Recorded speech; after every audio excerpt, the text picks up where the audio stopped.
Ya. Udah berdiri semua. Kita ice breaking dulu.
Sebelum Bu Eli lanjutkan, Bu Eli mau bagikan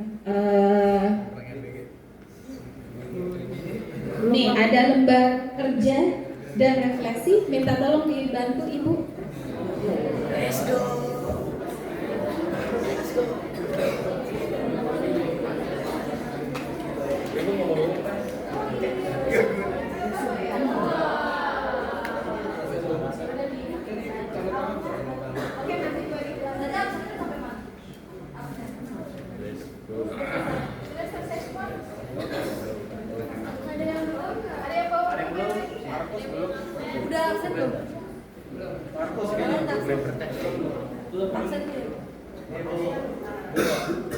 Yang bawa pulpen 1, 2, 3. Boleh nanti pinjeman sebentar. Enggak banyak kok yang perlu ditulis. Cuman hasilnya aja yang perlu kalian tulis. Oke. Kalau bullpen yang ada di absen jangan diambil ya. Itu inventaris BK. Sudah semua? Satu orang satu?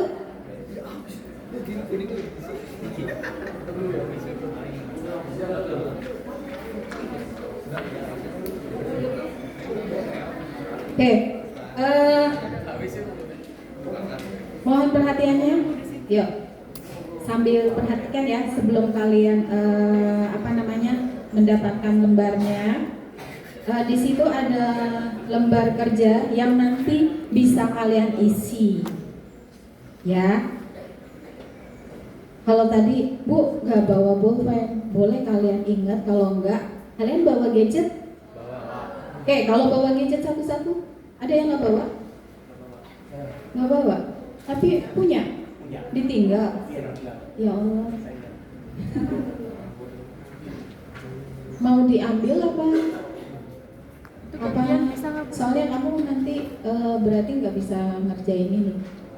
Oke, jadi nanti gini, Bu Eli akan share link ya, link Aku Pintar untuk nanti kalian isi. Nah, di situ ada mencakup 3 aspek. Ada asesmen gaya belajar, ada asesmen kecerdasan majemuk, sama ada asesmen potensi karir. Nah, Ini nanti Bu Eli akan bahas nanti ya sesudah kalian isi semua satu-satu.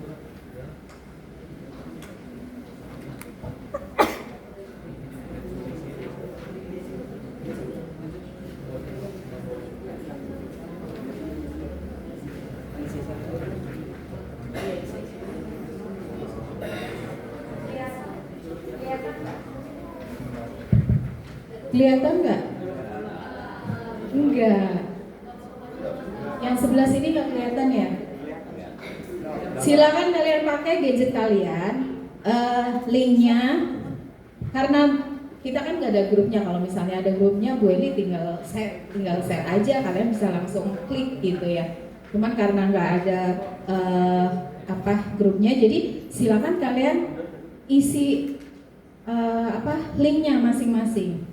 Yang pertama, nanti yang kalian isi dulu adalah asesmen gaya belajar. Itu ada akupintar.id. Kalau garing apa mungkin? Garing aja ya. Garing MP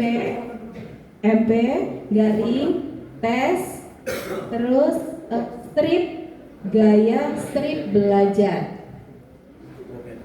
Oke, itu yang pertama. Kalau yang kedua, nanti asesmen kecerdasan majemuk ada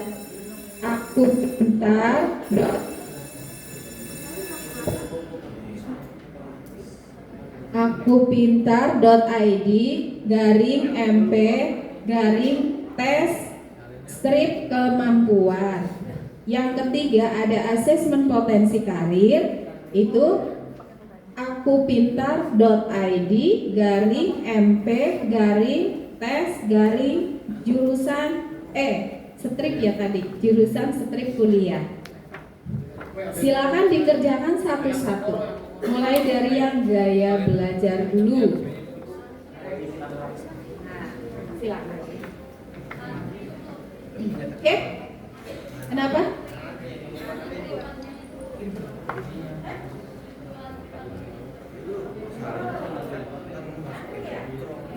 Oke. Kalau ngantri berarti banyak yang pakai kayak. Oke. Jadi kalau misalnya kalian ada yang foto, kalau nggak per kelas coba difoto dulu. Nanti kalian share boleh di share ke teman kalian yang tadi ya, yang 10 besar. Linknya itu gitu. Nah, nanti mungkin kalau misalnya di kelas kalian bisa kerjain di kelas. Ya. Kalau bisa dikerjain sekarang di sini, boleh kerjain di sini. Jadi biar sekalian Bu Eli nanti tunjukin caranya. Cara mengisinya. Ada yang bisa nggak? Coba. Nggak ada yang bisa. Bu Vita coba. Bu Vita bisa nggak Bu Vita? Ya. Bu Eli juga udah nyoba.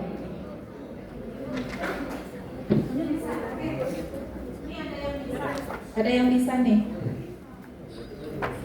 Yang gaya belajar dulu ya. Mulai. Oke. Mulai. Nah, nanti yang gaya belajar misalnya udah selesai. Langsung di situ nanti ada hasilnya. Gaya belajar kalian itu apa? Kalian kemarin sudah mengerjakan asesmen gaya belajar juga? Ya, coba nanti dicocokkan sama enggak hasilnya. Ya, dicocokkan hasilnya sama atau enggak. Gitu ya. Terus nanti hasilnya kalian lingkari tuh di sini. Di sini kan ada gaya belajar visual, auditori, ada kinestetik. Nah, hasilnya apa di situ? Kalau misalnya nanti bisa ada kemungkinan kalian itu hasilnya 2, bahkan mungkin 3. Kemarin coba kayak Bu Eli ya, Bu Eli udah nyoba, ternyata hasilnya 3 dan itu hampir rata, 30, ada sih yang 36. Yang paling tinggi di antara 3 itu apa?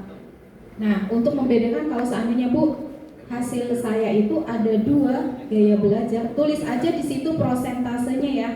di sampingnya, tulis prosentasenya biar kita tahu yang dominan itu apa. Itu. Ya. Jadi selain dilingkarin gaya belajarnya, terus prosentasenya kalian tulis di sampingnya. Di samping sini. Tulis aja. Prosentasenya berapa? Itu nanti muncul setelah kalian selesai mengerjakan. Oke ya. Nah, terus nanti yang asesmen kecerdasan ini ada 8 kecerdasan.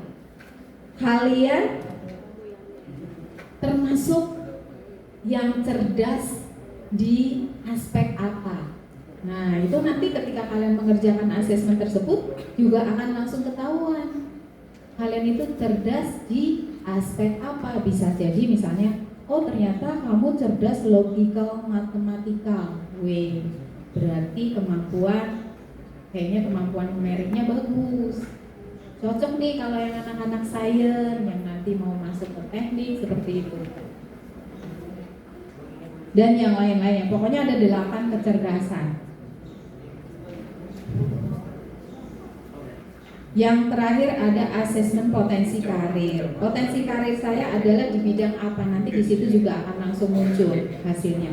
Makanya kalau sudah selesai silakan di screenshot aja, screenshot hasilnya, biar nanti kamu bisa langsung rekap di sini.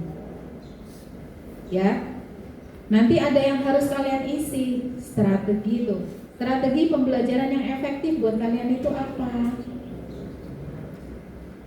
Itu ya. Terus ada kecerdasan juga, itu maksudnya apa? Sama potensi karir. Oke, siapa yang sedang mengerjakan? Oh banyak. Oh ya, banyak ternyata. Oke, silakan ditunggu. Kalau yang kecerdasan kayaknya bisa pilihannya itu boleh milih dua gitu ya. Kalau yang asesmen kedua kalau nggak salah. Yang cowok bisa? Oke, berarti bisa semua. Ada yang belum bisa? Oh belum, Cinta.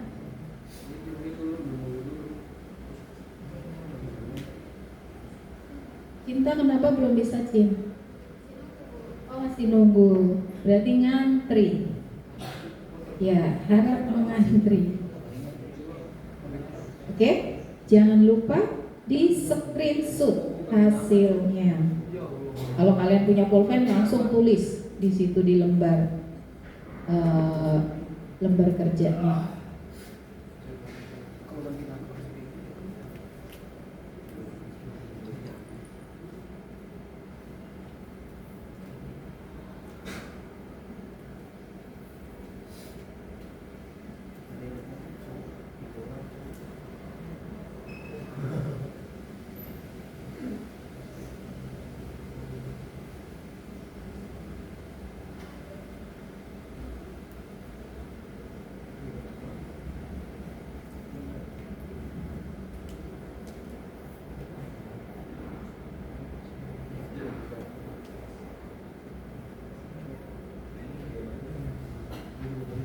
Jadi lanjut ya. Kalau sudah selesai asesmen yang pertama, lanjut ya kedua, terus nanti lanjut yang ketiga. Nanti kalau sudah selesai baru Bu Eli jelasin.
Kalau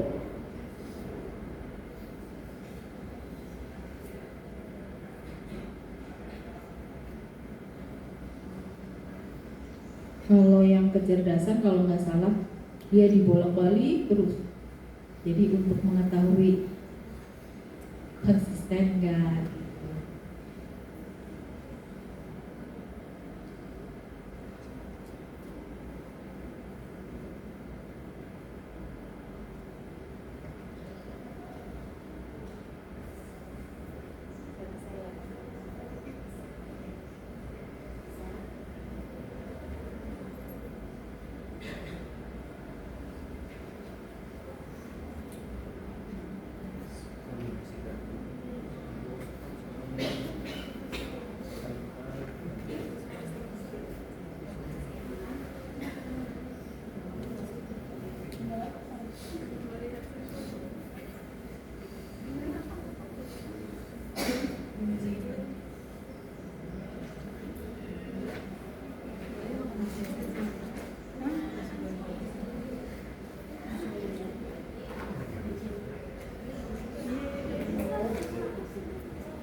Iya guys.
Ada yang sudah selesai?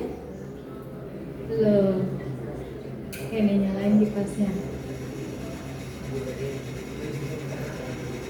Takut kepanasan.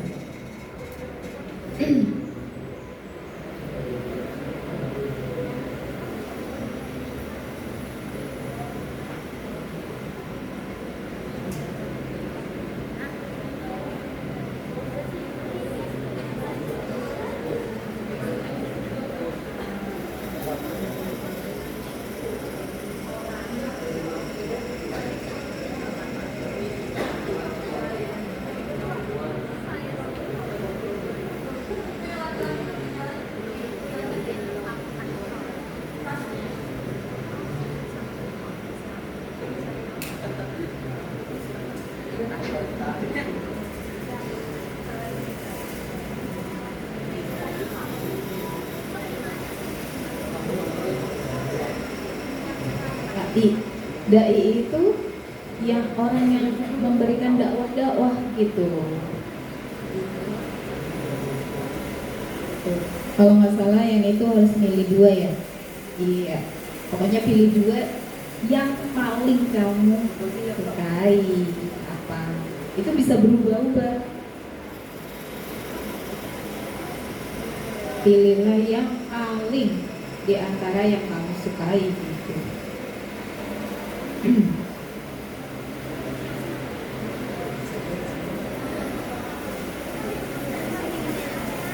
Oh, yang kedua.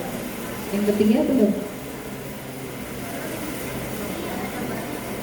Iya, tapi dibolak-balik. Kalau link yang kedua itu soalnya dibolak-balik. Tapi kalian harus memilih yang paling kalian sukai.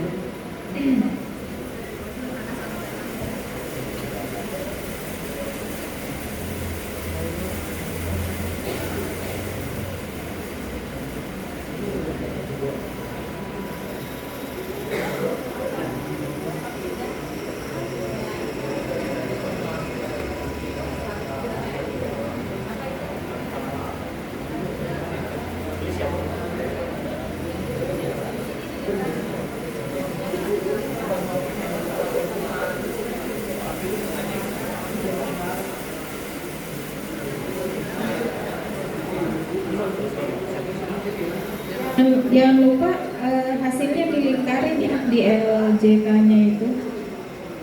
Terus tulis persentasenya berapa? Yang ditulis hasilnya aja, itu kan 100%. Yang ini aja. Iya, yang lainnya ya nggak ada dong, kan 100%. Iya.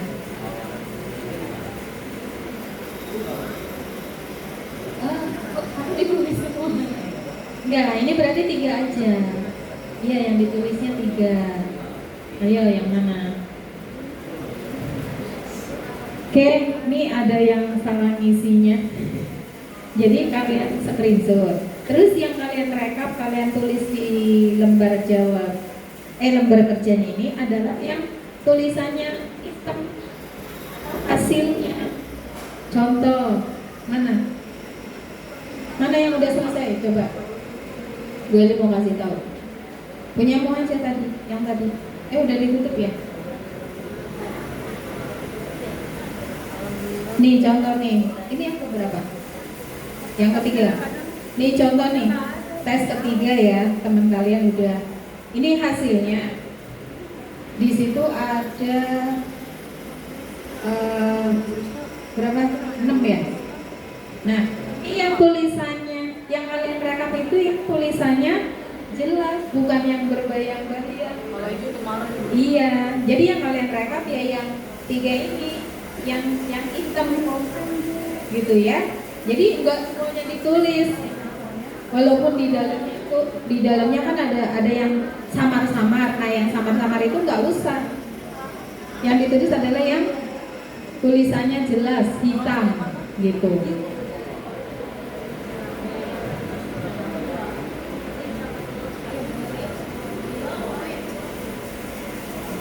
Nah, apa? Dalang, dalang, dalang, wayang, wayang. Nah.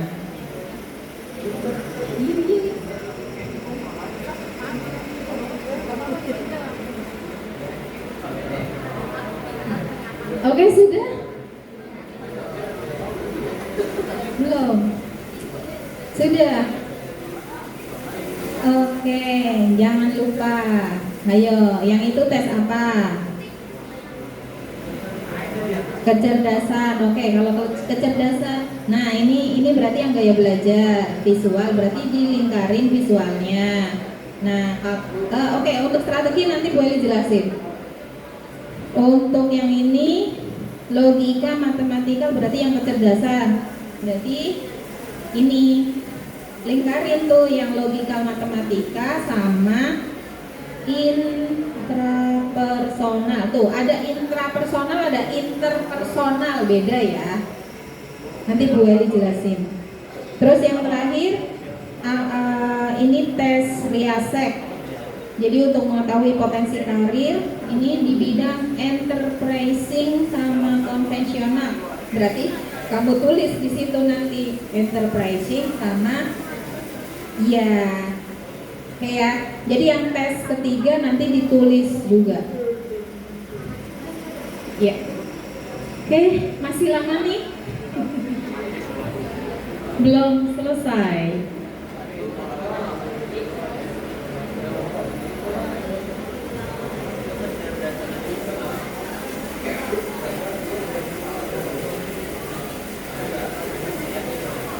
Untuk strategi pembelajaran nanti boleh dijelasin ya.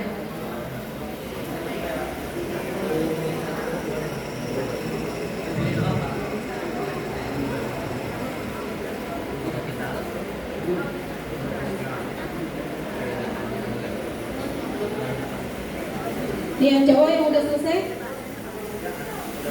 Sudah, ini sudah, oke. Itu belum? Masih banyak yang belum.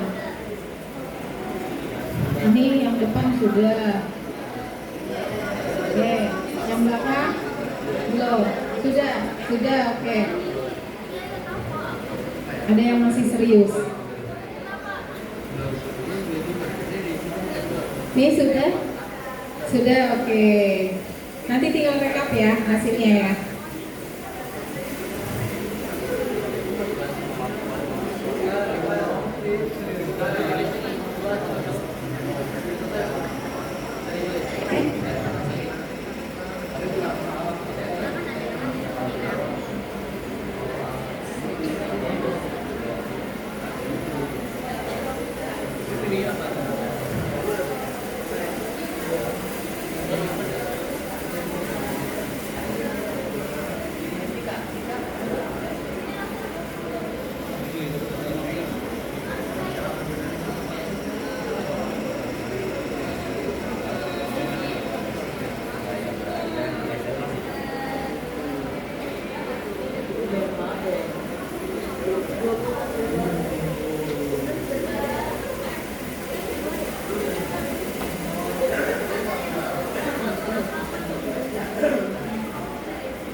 Bisa dilanjutkan apa? Apa belum? Siapa yang baru tes kedua? Tes ketiga berarti belum? Oke. Ini baru kedua ya?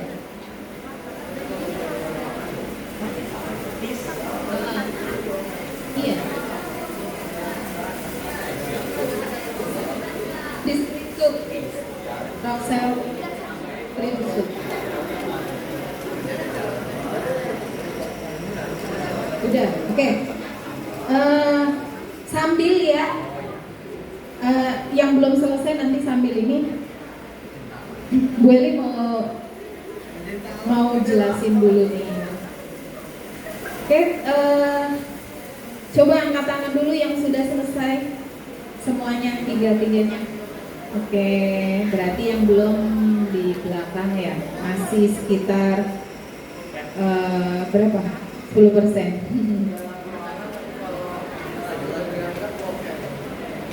Oke, kira-kira hasil tes yang pertama, asesmen gaya belajar, sama nggak hasilnya dengan yang kemarin kalian kerjakan? Sama? Sama ya? Berarti kalau sama konsisten ya. Berarti itulah yang harus kalian pegang.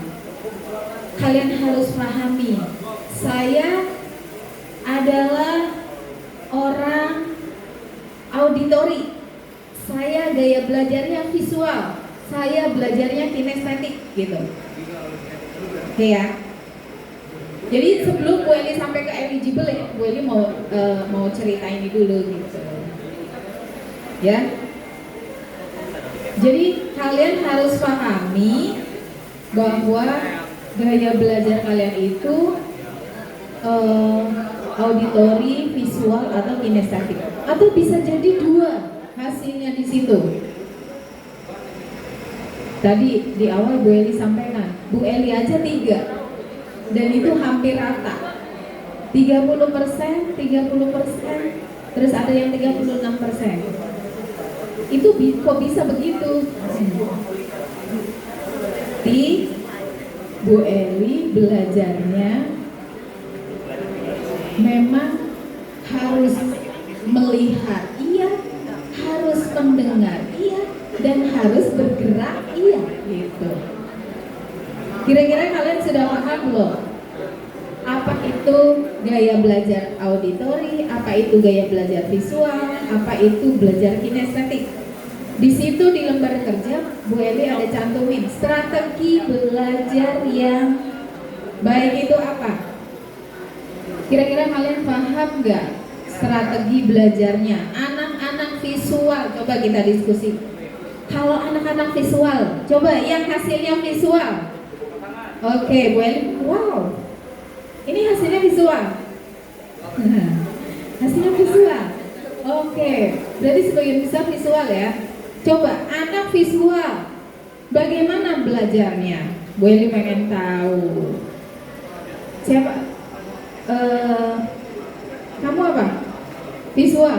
Oke, Bu Eli pengen tahu ya cara belajarnya anak visual. Kita sharing.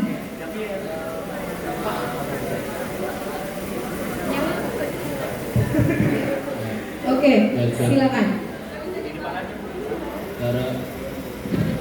Kalau mau berdiri, boleh berdiri. Namanya siapa? Saya Fikri Cahyo dari 11.2. 11.2, oke. Gimana belajar visual? Strategi belajarnya? Karena visual ngandelin penglihatan, biasanya saya untuk belajar yang efektif ngandelinnya baca dan nonton video tutorial. Oke, baca dan nonton video tutorial. Itu kamu ya? Oke, ada yang beda? Yuk, Bu Eli pengen tahu. Yang visual, ayo nggak apa-apa, jangan takut salah. Kalian 10 besar loh, ayo nih. Coba, anak visual bagaimana belajarnya? Kalau saya bikin catatannya yang warna-warni gitu sama nonton YouTube. Oke, bikin catatan warna-warni sama nonton YouTube. Oke, ada lagi? Hah? Tadi si siapa? Fikri apa? Membaca. Jadi kayaknya hobinya baca juga tuh. Membaca sama nonton video tutorial. Terus kamu siapa namanya? Yasmin, dia bikin catatan warna-warni biar menarik sama nonton YouTube. Mungkin yang nonton YouTube-nya berarti sama ya kayak Fikri. Terus ada yang beda. visual tapi beda di antara mereka? Coba. Siapa? Ayo, boleh. Jangan takut. Ayo, nggak dihukum. Boleh. Kita sharing ya, biar sesama yang visual nanti, oh ternyata seperti itu gitu. Ayo nak. Oke, jadi saya itu bikin catatan juga warna-warni. Sama saya itu selalu pakai stabilo yang warna-warni juga di buku paket, jadi gampang ngapalin. Oh, berarti buku paketnya distabiloin. Buku paketmu kan, bukan buku paket sekolah. Iya, oke. Berarti intinya biar menarik di stabiloin atau diwarna-warniin. Ada lagi? Gak ada. Oke. Kamu visual juga? Ya. Coba. Siapa nama? Okta. Ayo gimana Okta? Kalau saya sering ingat sesuatu sambil ngebayangin gitu tuh sesuatu yang lain. Jadi saya nimpa materi dengan sesuatu ingatan yang lain. Jadi saya bisa ngebayangin hafalan sesuatu itu dalam suatu ruangan. Misal saya ngapalin satu kata ada di kursi, berarti saya ngapalin nanti di situ. Habis itu saya ngebayangin satu kata itu sebagai meja. Jadi kayak sekumpulan meja makan saya bayangin sebagai kata per kata. Jadi ngebayangin visual ilustrasi di kepala. Oh, berarti mungkin pakai istilahnya ini kali ya, jembatan keledai ya? Ah iya, pakai jembatan keledai. Atau kalau misalnya nih ngapalin rumus kimia, nah, ya rumus kimia atau apa tuh? Yang kimia, yang Bu Eli masih ingat? Bu Eli masih ingat apa? Oh iya, tabel periodik ya. Nah, itu Bu Eli masih ingat waktu SMA nih. SMA masih Bu Eli ingat sampai sekarang.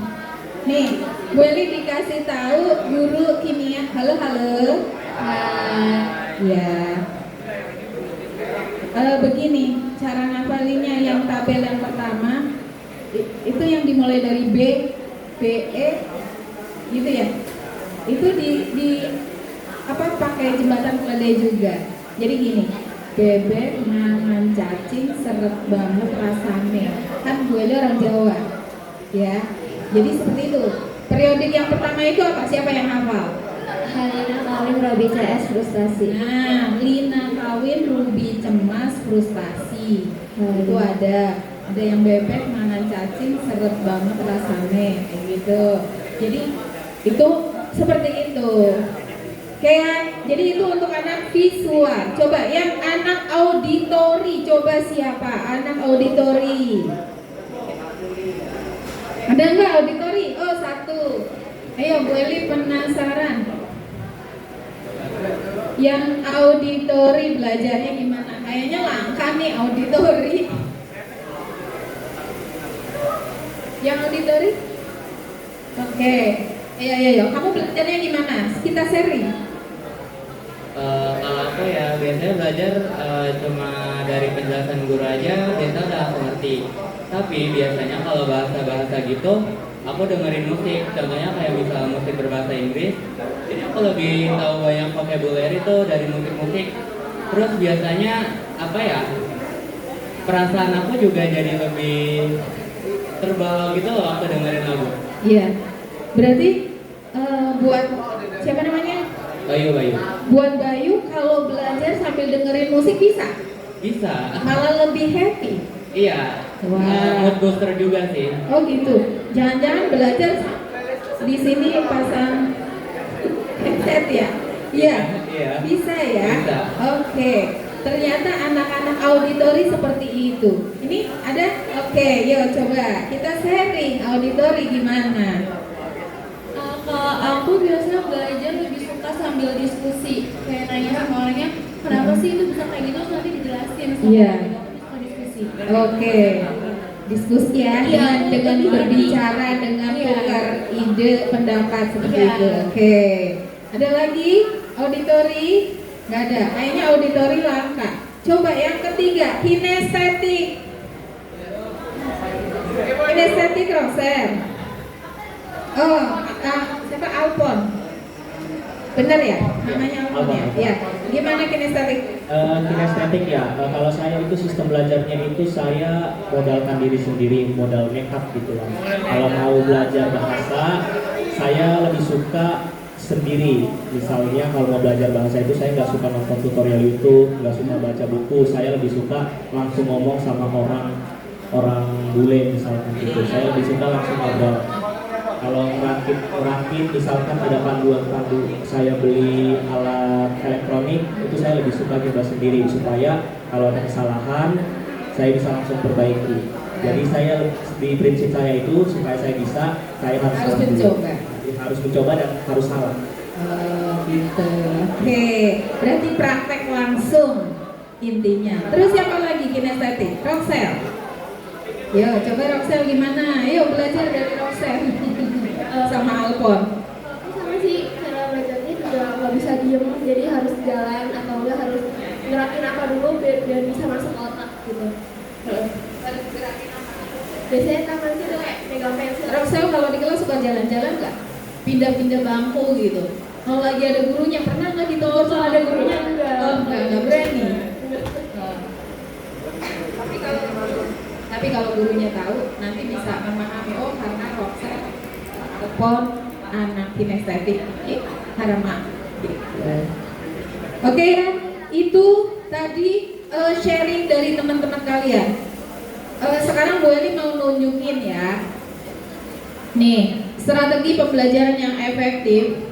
Oke, setelah kalian tadi menjelaskan, setelah kalian mengerjakan lembar kerja tadi ada 3 ya. Nah, ini buat apa sih? Ini kira-kira buat apa? Lembar kerja yang kalian kerjakan tadi ada 3 poin, 3 asesmen yang kalian kerjakan. Kira-kira buat apa? Oke, boleh jelasin dulu. Yang pertama, gaya belajar. Asesmen gaya belajar. Setelah kalian tahu apa gaya belajar kalian, setidaknya kalian nanti pun harus tahu strategi belajar yang tepat buat kalian.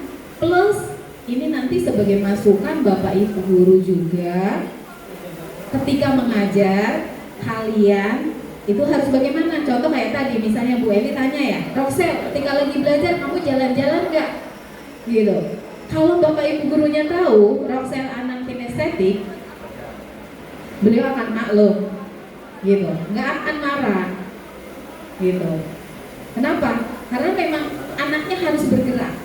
Kalau nggak bergerak, itu akan menimbulkan kebosanan, bahkan nggak akan masuk, gitu. Beda sama tadi si Bayu. Bayu itu kan auditori ya, dia harus belajarnya itu ya harus dengan mendengar apa? Contoh gini, mungkin ada ketika Bapak Ibu guru ngasih materi, silakan dibaca. Mungkin Bayu nggak akan paham, nggak akan cepat paham kalau hanya disuruh membaca. Tapi ketika Bapak Ibu guru tersebut menjelaskan di depan, apalagi ditambah lagi dengan misalnya ditampilkan visualisasi gitu ya, plus video mungkin ya, yang ada di situ ada suaranya, pasti akan membuat Bayu lebih paham, cepat paham. Begitupun yang visual tadi, visual dia belajarnya apa? Ya makanya yang visual itu cocok banget kalau anaknya punya buku. Ya, punya buku masing-masing. Beli buku masing-masing. Kalau buku paket dari sekolah kan terbatas ya.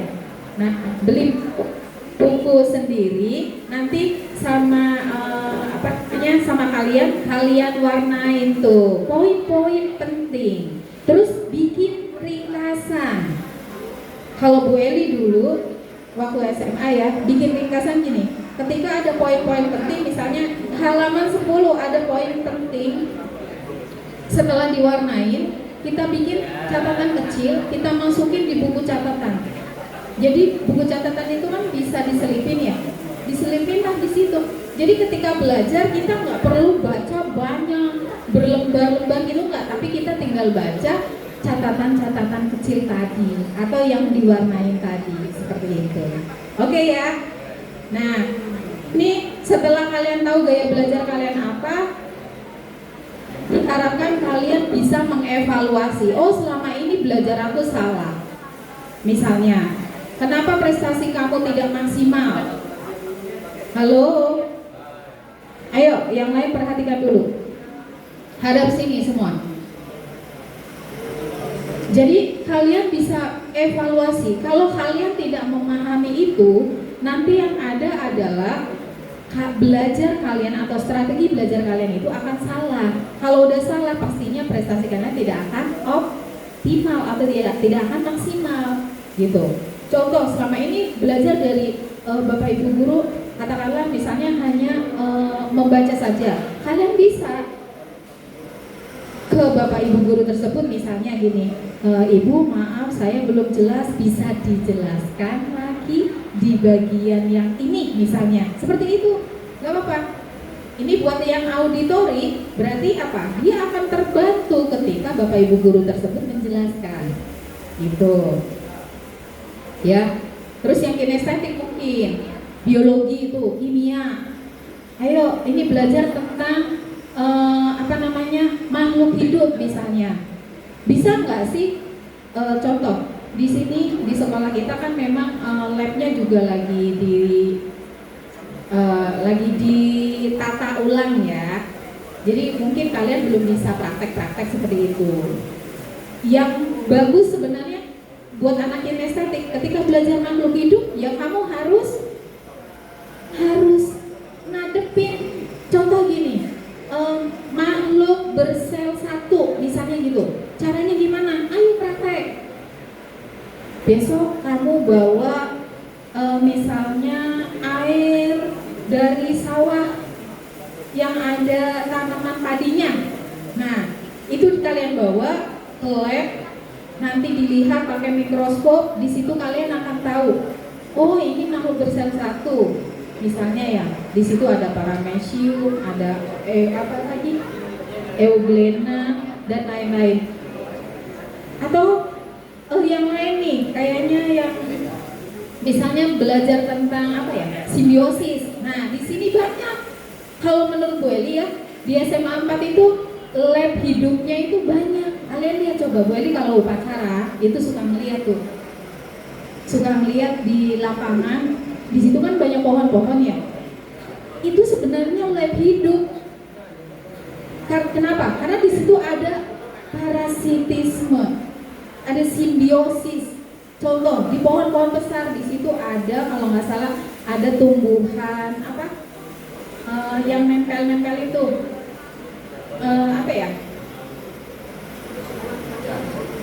bukan jamur, yang kayak kancing-kancing itu, paku mungkin ya, tumbuhan paku atau tumbuhan apa tuh yang dia hidupnya memang menempel atau bersimbiosis dengan tumbuhan inangnya. Nah, itu bisa dijadikan sebenarnya kalau biologi, ayo praktek langsung ke lapangan, coba tunjukkan contoh tumbuhan atau contoh simbiosis, tunjukin langsung gitu, ya. Oke, itu. Yang berikutnya Bu Eli cepetin. Yang berikutnya tes kedua adalah tes kecerdasan. Di situ ada kecerdasan majemuk, ada 8 kecerdasan. Kalian masuk kecerdasan apa? Contoh, misalnya kamu tadi kecerdasannya apa? Naturalistik. Terus Alpon tadi logika, matematik sama matematik doang. Roxel apa? Linguistik. Oke. Berarti kalau naturalistik itu berarti dia suka dengan alam-alam nih. Biasanya begitu. Linguistik dia suka yang berhubungan dengan bahasa. Kalau Alpon dia senang dengan sesuatu yang berhubungan dengan numerik, kemampuan hitung-menghitung. Relate nggak? Banget katanya, relate banget. Oke, kalau kamu tadi mengerjakan asesmen tadi serius, pasti akan relate dengan apa yang ada pada diri kalian. Itu kecerdasan. Oke ya, nih yang kecerdasan nih. Bu, kecerdasannya itu apa saja? Ini yang strategi ya, tadi udah. Kira-kira kalian bisa. Nih yang Oke, yang kecerdasan ini yang riase. Oh, di awal gaya belajar.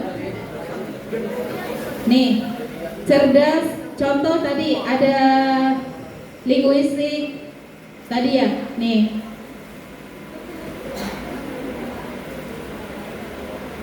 ada cerdas visual spasial, ada cerdas verbal linguistik, ada interpersonal, ada intrapersonal, ada cerdas kinestetik, ada naturalis tadi, ya.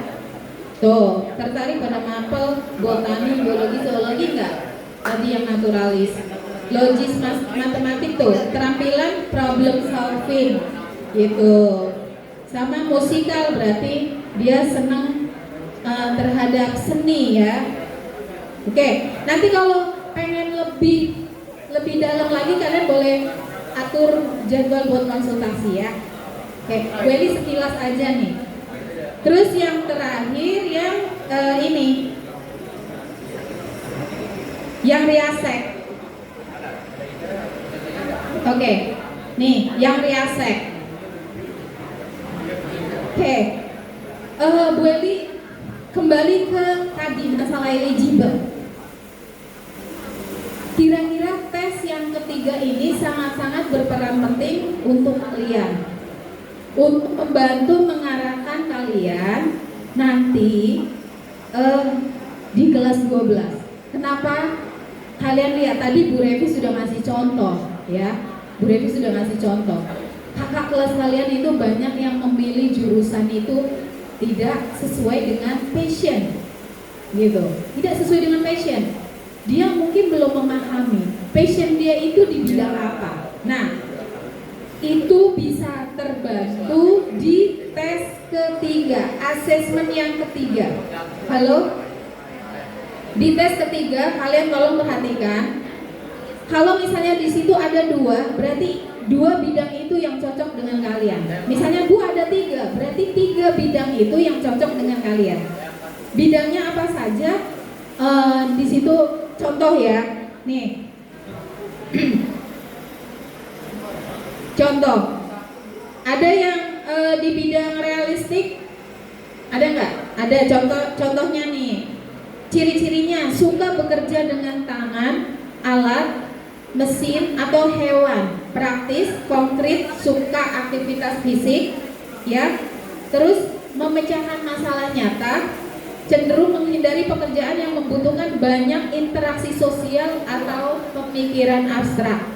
Profesinya, nih, ada tukang, insinyur, ada petani, mekanik, sama polisi atau ahli IT. Nah, ini contohnya saja, contohnya. Nah, ada yang sosial, ada. Nah, ini sosial. Kalau sosial berarti kalian sama kayak Bu Eli dan ini bener-bener relate banget. Coba sosial apa? Suka membantu cirinya ya. Suka membantu, mengajar, menyembuhkan atau melayani orang lain, empati, kooperatif, ramah dan komunikatif. Cenderung menghindari pekerjaan yang melibatkan mesin atau data murni.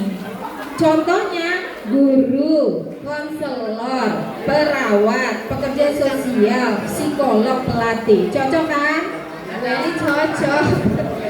Karena Bu Eli seorang guru, atau kalau Bu Eli mau jadi konselor gitu bisa. Oke, seperti itu ya.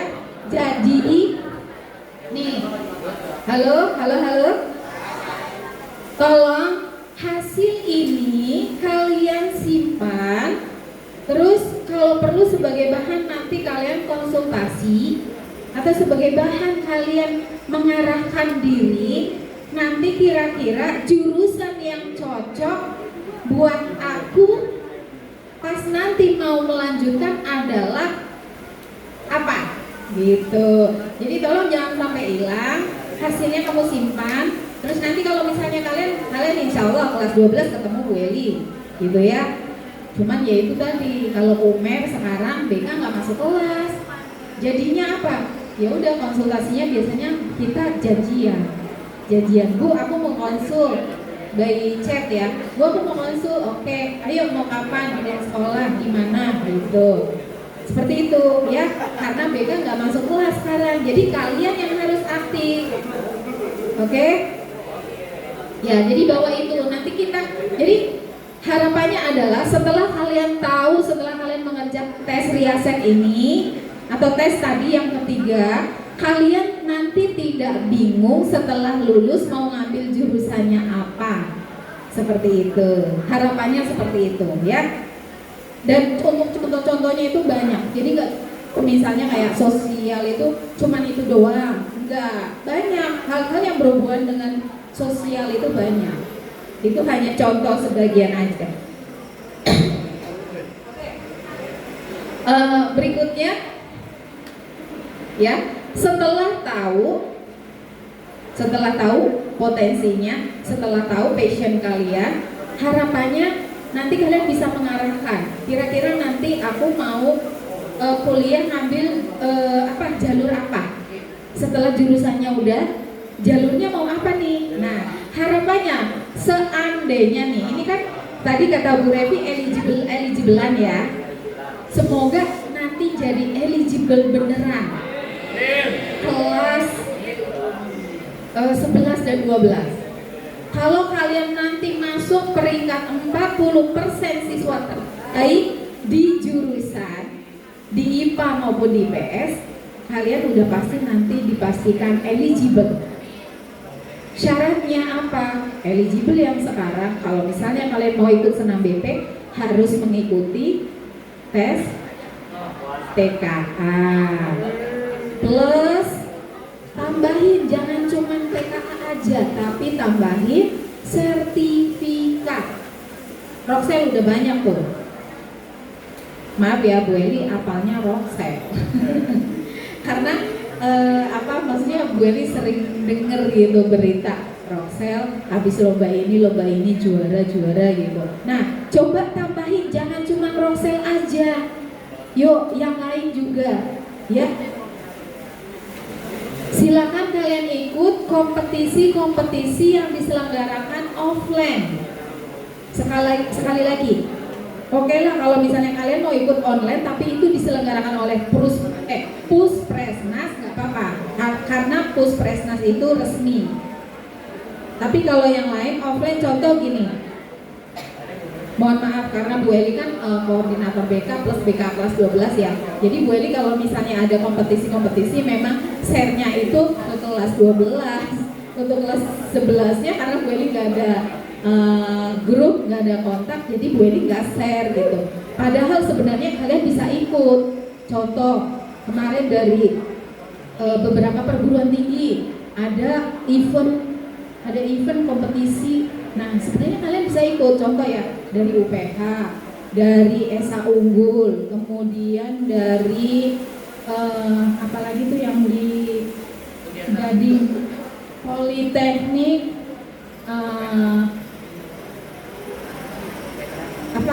masih saudaraan sama UMN. Politeknik, kalau UMN kan Universitas Multimedia Nasional ya, Nusantara. Nah, itu Politeknik Multimedia Nusantara kalau nggak salah gitu. Ya, pokoknya masih satu ini. Jadi ada beberapa kompetisi-kompetisi yang bisa kalian ikutin. Coba ikutin. Biasanya yang deket nih Unis. Kemudian yang di Tiga Raksa Unimar. Nah, biasanya suka ngadain sama Untara. Untirta juga, coba ikutin. Jangan cuman orangnya itu aja. Kalau Roksel mungkin udah banyak. Maksimal kalian nanti bisa upload sertifikat itu 3. Jadi kalau misalnya contoh Roksel punya 10, sebenarnya sayang karena Roksel hanya boleh memilih 3 yang terbaik. Makanya bagi-bagi. Yang lain yang dapat sertifikat, segeralah kalian ikuti dari sekarang. Ya, itu sebagai bahan kalian nanti nggak cuma jadi siswa eligible aja yang bisa ikut senam BP, tapi ada pertimbangan lain gitu. Kalau cuma ngandelin nilai saja, sekolah kita kalah sama SMA 1, kalah sama SMA 3, kalah sama SMA 11 yang setiap tahun itu bisa puluhan orang yang masuk senam BP. Nah, kita bisa menang kalau misalnya kalian mau nambahin tadi. Jadi nggak cuma nilai kalian di rapot 999, TKA-nya di mana? Kalau TKA-nya kalian nggak serius, nilai kalian di bawah itu, di bawah rapot, tingkat kepercayaan perguruan tingginya juga akan rendah. Nggak akan percaya. Ini anak nilai rapotnya bagus, tapi hasil TKA-nya kok jelek. Ya nggak percaya. Jadi kemungkinannya, peluangnya apa? Besar apa kecil? Ayo, nggak fokus. Kalau misalnya nih rapot kalian nilainya bagus, hasil TKA-nya kecil, tingkat kepercayaan perguruan tingginya besar apa kecil? Kecil. Nanti akan jadi tanda tanya, ini anak nilai besar di rapot dari mana? Sedangkan hasil TKA-nya kecil. Makanya kenapa nih kakak kelas kalian sekarang kelas 12 dikasih pengayaan, itu tujuannya untuk nanti supaya mereka ada persiapan buat mengerjakan TKA, belajar soal-soal, supaya nanti harapannya mereka mendapat nilai yang maksimal gitu. Jadi supaya imbang antara nilai di rapot dengan nilai TKA gitu. Karena TKA ini adalah asesmen nasional seluruh Indonesia serentak bareng, soalnya sama gitu. Makanya kenapa dikatakan asesmen nasional. Jadi seperti itu. Ya. Jadi gini. Untuk jalur senam BP nanti syaratnya TKA. Untuk jalur senam BT syaratnya UTBK. Jadi seperti itu. Ya. Nah, untuk Bu kalau nanti mau masuk ke dinasan gimana? Bisa jadi entah itu TKA, entah itu UTBK akan dipakai gitu. Jadi kalian nanti harus ikuti apapun informasi yang sekolah kasih. Misalnya, ayo semua bikin akun, harus bikin akun semua. Ayo semua misalnya ikut TKA ya, ikut TKA semua. Terus silakan kalian yang nanti mau masuk ke dinasan, silakan ikut UTBK, silakan ikut UTBK. Untuk senam BP itu nanti sebenarnya penjelasannya panjang, tapi boleh garis besarnya saja ya. Jadi untuk senam BP ini wajib diambil hukumnya kalau seandainya kalian lolos, gitu. Jadi pastinya nanti ketika kalian ketika Bu Eli akan menentukan eligible, itu Bu Eli akan tanya satu-satu. Kalian mau nanti setelah lulus itu mau ke PTN atau mau ke PTS atau mau ke PTK? Kalau kalian mau ke PTN, ikuti senam BP. Tapi kalau kalian mau ke PTK, kedinasan ya, atau misalnya mau ke Poltekkes kesehatan, jangan ikut senam BP, gitu. Jangan ikut.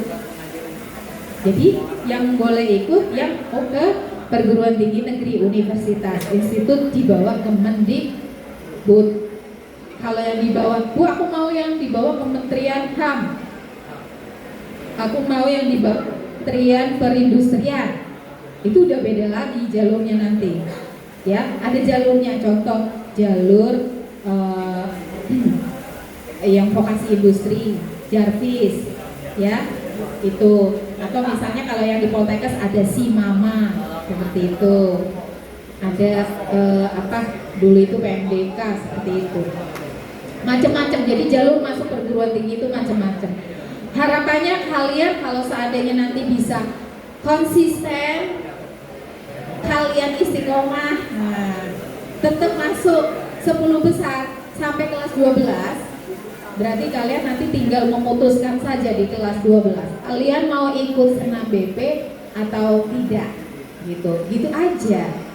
Tapi semoga sih harapannya dengan tadi kalian sudah mengerjakan asesmen tadi ya, kalian nanti nggak bingung lagi, Bu, aku masih bingung jurusannya apa ya. Kalau kalian tanya ke kelas kalian yang sekarang kelas 12, itu rata-rata mereka masih bingung. Sehingga ketika mau menentukan mata pelajaran pilihan di PKA pun mereka bingung. Gitu. Kalau sekarang kalau kalian sudah tahu ya, sudah tahu tadi dari hasil riasek tadi, kalian nanti bisa arahkan. Contoh, tadi hasilnya aku logical matematik. Kira-kira nanti mapel pilihan yang bisa Alpon ambil itu apa? Ambil aja matematika lanjut, boleh fisika, atau boleh kimia, tergantung nanti dia mau ngambil jurusannya apa. Yang penting eksak, oke, gitu. Terus misalnya tadi ada yang sosial, berarti kira-kira nanti apa mapelnya, mapel pilihannya? Oh, ternyata kamu mau jadi seorang psikolog, misalnya. Psikolog, berarti kamu nanti ambil apa? Pilihannya. Ketentuannya apa sih mapel pilihan itu? Ketentuannya adalah pilihan kamu itu mapelnya adalah mata pelajaran yang selama 5 semester itu kamu dapat. Karena fungsinya TKA itu adalah untuk memvalidasi atau sebagai validator nilai rapor. Gitu. Jadi pilih aja mata pelajaran yang memang kamu sudah dapat. Jangan milih yang mata pelajaran yang kamu belum dapat. Kenapa? Karena nanti nggak bisa untuk memvalidasi. Contoh, halo, contoh gini, kamu ambil misalnya gini, tadi yang guru, yang psikolog, kira-kira ngambil apa? Psikolog itu kan ada beberapa perguruan tinggi memang mayoritas dia masuk rumpunnya sosum. Tapi ada perguruan tinggi yang dia masuk rumpun sains. Contoh Unpad, UNS, UIN Bandung ya. Ini yang setahu gue ya. Kalau sekarang takutnya nanti berubah lagi. Nah, berarti untuk bisa ke situ kan berarti anak sains. It's okay gitu. Tinggal kamu milih mapelnya apa. Kan yang wajib, mapel wajib itu bahasa Indonesia, bahasa Inggris, sama matematika wajib. Nah, tambahin aja. Kamu boleh matematika lanjut, boleh, atau yang lain. Kamu dapat selama 5 semester. Apa? Terserah kamu.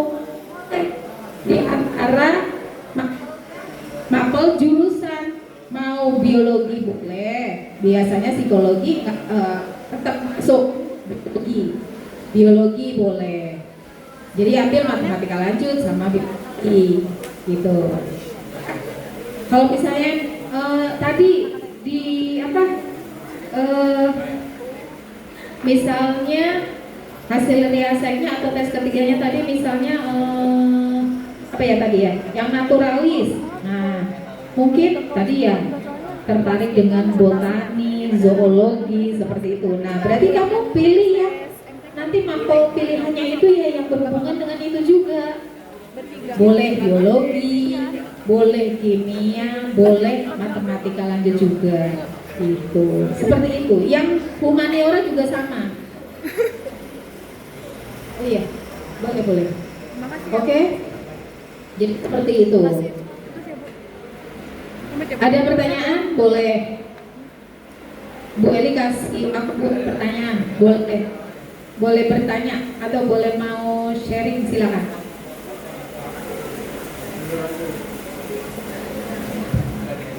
Ibu, saya mau nanya. Tadi kan Ibu bilang untuk nilai itu kan diambil dari semester 1 sampai semester 5. Nah, kebetulan kita semester 1 sama semester 2 itu kan kita kan di kelas 10 ya. Nah di kelas 10 itu kan belum ada jurusan Bu. Nah saya sebagai jurusan IPA itu kan di kelas 10 kita sempat belajar seperti humaniora, ada geografinya, ada sosiologinya, dan ketika di kelas 11-12 itu kan udah nggak ada lagi Bu. Itu penilaiannya bagaimana ya Bu? Nah, berarti nanti pas kenaikan kelas 11 kamu harus benar-benar memutuskan yang tepat. Ini sekedar itu aja ya. Kelas 12 sekarang itu sekedar kalian tahu aja. Anak IPA atau mayoritas anak-anak kelas 12 itu, kalau ditanya kamu kuliah mau ngambil jurusannya apa, memang mayoritas itu mereka pengen ngambil jurusan yang di rumput humaniora. Percaya nggak? Iya. Jadi memang jurusan-jurusan di perguruan tinggi atau di katakanlah profesi pekerjaan yang banyak diminati oleh anak itu adalah profesi atau jurusan yang memang itu ada di rumput humaniora. Contoh, jurusan komunikasi, jurusan psikologi, jurusan hukum, manajemen, itu rumput apa?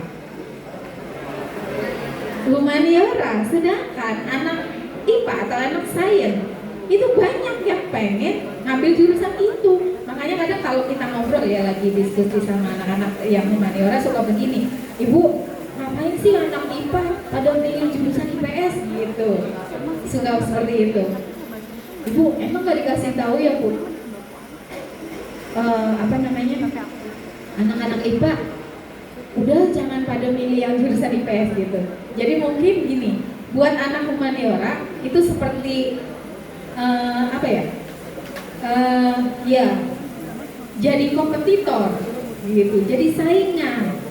Kenapa anak IPA? Ya harusnya fokus di IPA, harusnya fokus di rumput sains gitu. Tapi kenapa realitanya banyak anak IPA yang ngambil jurusan humaniora? Itu di senam BT, kalian bisa buktikan tuh. Banyak mereka yang ngambil jurusan dari kelompok sosum atau humaniora. Tapi kalau di senam BP, kita masih tetap diutamakan yang serumpun. Yang IPA ngambil yang jurusan IPA atau sains, yang IPS atau sosum atau humaniora yang ngambil yang rumput humaniora gitu. Karena diutamakan seperti itu. Tapi kalau udah ke UTBK atau senam BT, pasti banyak itu yang pada lintas. Jadi pada ngambilnya, anak IPA ngambilnya humaniora gitu ya. Jadi kamu harus jangan salah pilih ya. Kalau misalnya nih gini, kamu mau ke tadi nilai kamu kan bagus misalnya di logical matematik, nanti di kelas 2 berarti kamu ambil jurusannya sains dong.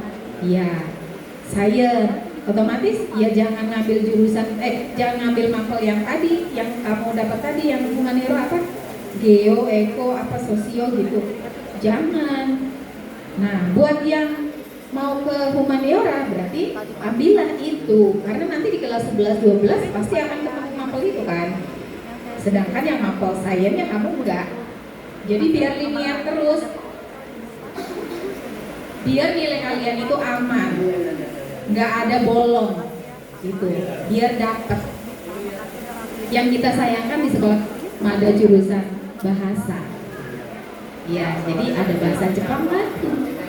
Ya, cuman bahasa untuk kalau misalnya kita mau buka jurusan bahasa itu harus ada les bahasa dulu syaratnya. Tapi kita nggak ada. Gitu. Jadi makanya belum ada. Kalau di sekolah lain mungkin pilihannya bisa 3, di sekolah Manada 2. Sains sama humaniora. Gitu. Oke, ada lagi pertanyaan?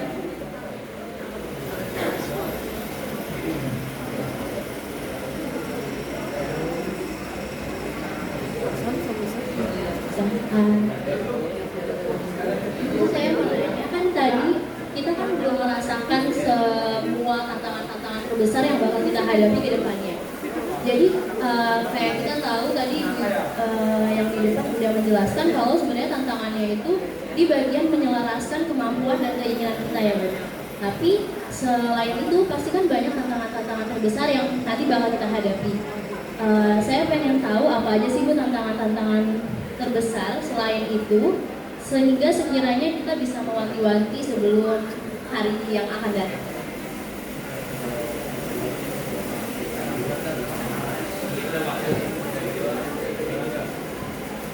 Tantangan. Oke. Kalau ini Bu Eli sharing yang terjadi aja ya, yang dialami oleh kakak kelas kalian lah. Bahkan mungkin yang dialami sampai sekarang gitu. Itu sebenarnya masalah-masalah yang muncul itu ada di sejauh mana sih passion saya sebenarnya itu, dan mencocokkan dengan jurusan yang kira-kira nanti mau diambil ketika kuliah. Sebenarnya di situ masalahnya itu yang sering muncul tuh yaitu gitu. Kalau untuk katakanlah tadi misalnya kompetitor itu kan kembali ke diri masing-masing ya. Gimana strateginya supaya kamu jangan sampai katakanlah nanti kebalap sama temennya yang lain gitu, nilai kalian kebalap gitu. Gimana caranya supaya aku bisa mempertahankan nilai aku biar aku tetap eligible, biar aku tetap 10 besar gitu sampai kelas 12. Nanti banyak strateginya juga yang bisa kamu ambil gitu. Nah, kalau untuk passion tadi terutama, jadi untuk bisa memahami passion itu kayak susah. Kenapa? Karena mungkin ini faktor, kalau menurut Bu Eli ya, karena faktor media juga, faktor lingkungan juga. Jadi gini, kalau Bu Eli ditanya, misalnya ditanya ya, Bu, Ibu emang cita-citanya apa? Alpon ditanya, Alpon kamu cita-citanya apa sih? Bahkan dari TK mungkin udah ditanya, Alpon kamu nanti kalau sudah gede mau jadi apa? Nah, coba kalau kalian flashback dari dulu ketika kalian TK, SD, SMP sampai sekarang ditanya, kamu kira-kira cita-citanya mau jadi apa? Jawaban kalian sama apa enggak? Cita-citanya berubah kan? Nah, kenapa bisa berubah? Kenapa bisa berubah? Itu karena faktor banyak, faktor media, faktor lingkungan, apa yang kamu lihat. Contoh gini, pas kecil kamu ditanya, nah kamu kalau udah besar mau jadi apa? Aku mau jadi insinyur gitu, atau aku mau jadi presiden gitu. Pas SMP ditanya lagi, kamu mau jadi apa? Berubah lagi, aku mau jadi dokter. Pas SMA ditanya lagi, beda lagi, kamu mau jadi apa nanti? Atau kamu nanti mau ngambil apa? Berubah lagi, saya mau jadi guru. Nah, bisa berubah itu karena faktor tadi, media, faktor lingkungan yang mempengaruhi kalian. Lingkungan bisa dari keluarga, bisa dari teman, bisa dari orang lain, atau bisa juga dari public figure kalian gitu. Kalau Bu Eli enggak, dari kecil sampai Bu Eli akhirnya memutuskan kuliah ngambil jurusan keguruan karena memang cita-citanya mau jadi apa? Mau jadi guru. Jadi konsisten. Alhamdulillah jadi guru bener gitu. Nah, kalian juga seperti itu. Tolong jangan gini, ini yang faktor lingkungan ya, faktor lingkungan. Kalau kalian udah tahu passion kalian, tinggal kalian arahkan. Aku nggak boleh sampai belok-belok nih. Nah, tinggal nanti kerjasama pendekatan dengan orang tua. Kalau kalian bermasalah dengan orang tua, misalnya beda pendapat dengan orang tua, boleh nanti kalian konsultasi dibantu guru BK kalian. Boleh Bu Vita, Bu Sela, Bu Risna, atau Bu Eli boleh. Silakan datang ke sekolah gitu. Seperti itu. Nah, paling itu aja. Jadi sampai bahkan kelas 12 itu kadang untuk menentukan passion aja lama, susah gitu.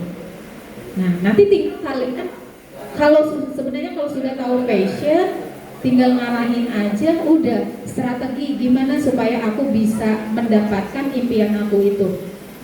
Udah arahin aja itu ke situ. jangan tergoda, jangan takutnya gini, kalian ngambil jurusan, kalian ngambil keputusan kuliah di universitas hanya gara-gara pacar misalnya. Pacarku ngajak aku kuliahnya di Undip, terus ikutan ke Undip. Ngajak pacarku di UGM, terus ikutan ke UGM. Jangan, yang sesuai dengan kalian aja, keinginan kalian, passion kalian, jangan terpengaruh ya. Ya, positive thinking aja. Kalau jodoh nanti juga akan ketemu gitu. Walaupun jauh, yang satu di Papua, yang satu di Tangerang, nanti kalau jodoh juga akan ketemu gitu. Ya, jangan sekali-kali kalian memilih berdasarkan faktor orang lain, ikut-ikutan. Jangan. Paling itu masalahnya masalah passion. Iya, jadi nggak konsisten. Ya itu tadi berubah-ubah. Bahkan kelas 12 saja ditanya, misalnya sekarang ditanya mau A, nanti ketemu lagi misalnya berapa minggu atau berapa bulan kemudian bisa aja berubah jadi Bu, aku nggak jadilah yang A, aku maunya B. Iya. Makanya silakan nanti kalian yang aktif ya. Kalian yang aktif silakan. Aktif konsultasi ke guru BK, aktif konsultasi ke guru wali boleh, ke guru mapel boleh. Gitu. Jadi guru mapel itu maksudnya adalah untuk menjaga, untuk mengontrol nilai kalian. Contoh nih, bentar lagi kalian semesteran, ya. Kalian kan kemarin sudah dapat 10 besar kan, kelas 10. Nah, nanti pas ini kelas 11 semester 3, kalian dapat nilai kan. Ketika kalian nemuin ada nilai yang kurang, kalian segera hubungi guru mapelnya, coba tanyakan, Bapak Ibu maaf saya mau bertanya kenapa nilai saya ini jelek, atau kenapa nilai saya kayaknya kurang ya, kurang maksimal. Kira-kira bisa ubah nggak? Syukur kalian menghubunginya itu sebelum nilai rapot itu dibagikan. Jadi ketika proses pengumpulan nilai, kalian hubungi guru mapelnya, Bapak Ibu apakah nilai saya aman? Kalian bawa fotokopi rapotnya, fotokopi rapot yang kelas 10 ya, Pak Ibu punten, saya kemarin waktu kelas 10 besar, nilai saya kayak gini. Kira-kira sekarang kelas 11 saya nilainya aman gak ya Pak, Bu, gitu. Jadi kalian yang aktif, ini untuk mengontrol nilai kamu supaya nilai kamu nggak jatuh banget, nggak jatuh secara, contoh gini, kamu kemarin bisa 10 besar, giliran kelas 11 kamu masuk peringkat 30 ke atas, ya 10 bawah gitu, oke? Jadi jangan sampai seperti itu. Jadi harus kalian kontrol, kalian aktif tanya. Jadi seperti itu. Oke, ada lagi? Apa? Ibu, saya pernah mendengar jadi seperti ini Bu. Kalau kita mau daftar SNBP itu kita dikasih 2 pilihan universitas. Satu di dalam negeri, maksudnya satu di dalam kabupaten atau kota, satu lagi di luar kota. Itu informasinya benar atau salah? Terus yang kedua jalur mandiri. Itu bagaimana konsepnya ya Bu? Itu aja sih. Ya, ini udah ke teknis ya.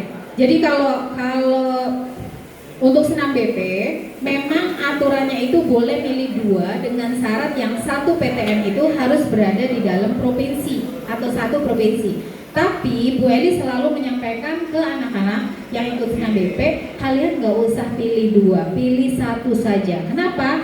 Karena nggak ada perguruan tinggi yang mau dijadikan pilihan kedua. Sama kayak kalian, nggak mau kan? Jadi nomor 2 kan? Iya. Jadi kalau di senam BP, Ibu hanya menganjurkan milih 1 PTN saja. 1 PTN, 1 jurusan. Gitu.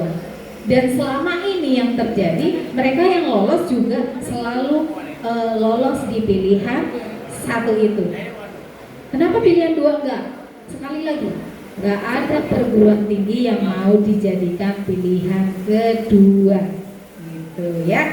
Barulah nanti kalau misalnya senam BP nggak lolos, kalian bisa ikut senam BP. atau ikut UTBK, boleh milih maksimal 4. Ya, boleh milih 4, tapi itu ada syaratnya juga. 4 itu harus ada vokasinya. Vokasi itu yang tadi di salah satu contoh yang disampaikan oleh Pak Roni. Misalnya ada D3, ada D4, politeknik, itu vokasi gitu. Jadi campur nanti sama yang universitas yang S1 reguler gitu. Jadi nggak boleh 4-4-nya itu misalnya S1, nggak boleh dari universitas gitu. Terus campur itu ya, itu terus. Nah, kalau T ternyata nggak lolos, senam BT nggak lolos juga, barulah kamu ke jalur yang 3, yaitu jalur mandiri. Cuman nih ya, boleh kasih masukan. Bagi yang mau masuk jalur mandiri, tolong ini yang benar-benar memang mau kuliah ke situ, jangan coba-coba. Kenapa? Karena kalau jalur mandiri itu dibandingkan 2 jalur yang lain tadi ya, senam BP, senam BT, pasti peluangnya lebih besar masuknya. Cuman bedanya adalah di uang masuknya. Ya, kalau kalian pengen tahu Bu, berapa sih Bu kira-kira biar kita prepare dari sekarang untuk jalur mandiri minimal 50 juta ya. Ini contoh aja kakak kelas kalian ya. Yang masuk Unpad jurusan hukum 55. Yang masuk Undip ada yang 43, ada yang 45, tergantung jurusannya. Ada, pokoknya rata-rata segitu. Tapi kalian jangan khawatir, ini contoh aja ya. Nanti UKT-nya tinggi nggak? UKT-nya sama kayak senam BT, senam BP. Cuman bedanya adalah di sumbangan kalau mandiri ya. Tapi itu dibayar sekali gitu. Nah, sekedar informasi aja, kalau untuk yang senam BP kalian nggak usah khawatir juga, karena ada perguruan tinggi yang walaupun UKT-nya gede-gede tapi tetap bisa dicicil. Kira-kira contohnya apa? Contohnya IPB gitu. Oke, itu ya Alfon. Ada lagi? Cukup? Jalur undangan itu senam BP. Iya. Oke. Sudah? Oke, kalau sudah jadi gini ya. Tolong ke depan tadi yang Bu Eli sudah sampaikan, karena kalian ini masuk eligible-an, semoga harapannya kalian bisa masuk eligible beneran di kelas 12. Dan ini jangka pendeknya tolong kalian siapkan belajar yang rajin sesuai dengan gaya belajar kalian. Strategi yang tepat buat kalian itu apa? Silahkan kalian kembangkan. Kemudian kalian kontrol nilai kalian melalui guru mapel, guru wali atau guru wali kelas.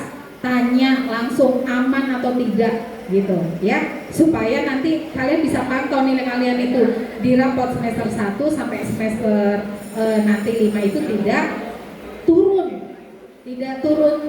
terjun terjun payung gitu. Oke? Itu mungkin.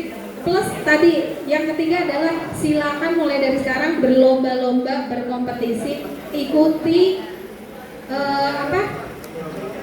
event-event kompetisi offline terutama. Kalaupun offline, pilih-pilih yang lembaga-lembaga yang bisa yang diakui gitu ya. Jadi jangan asal gitu. Boleh nanti konsultasi, silakan kalian ke guru BK kalian. Ada Bu Risna, Bu Sela, ada Bu Vita, silakan. Boleh juga ke Bu Eli.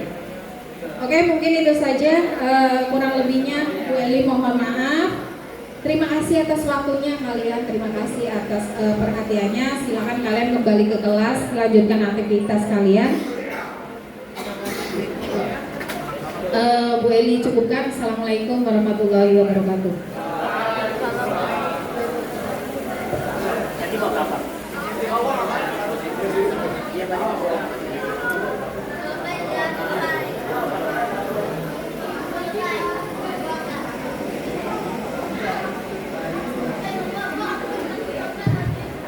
Oke, yang belum absen silakan absen dulu tadi, yang belum absen. Untuk